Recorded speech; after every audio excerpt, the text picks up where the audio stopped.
So in this video, we're going to define the dot product of two vectors. So if we're working in two-dimensional space so that we have two component vectors, in two-dimensional space we frequently will refer to it as R2.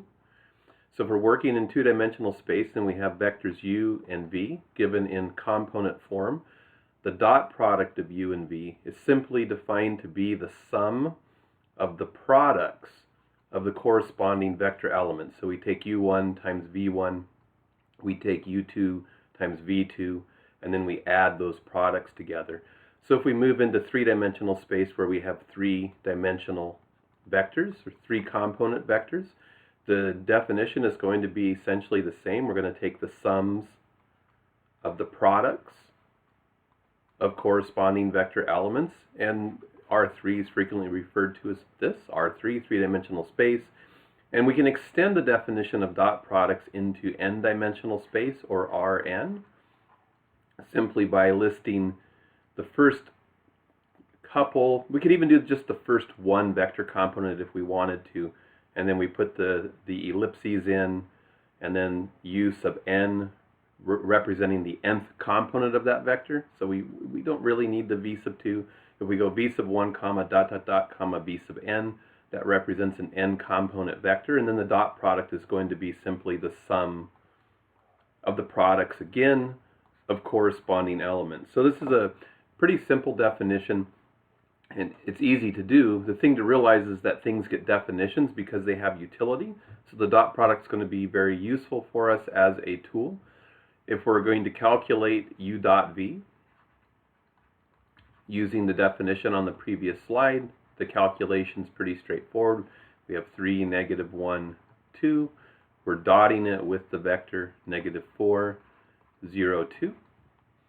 And then we just take the sum of the products of corresponding elements. So we get 3 times the negative 4 plus negative 1 times 0 plus the 2 times 2, which is going to give us negative 12 plus 0 plus 4, which is just negative 8.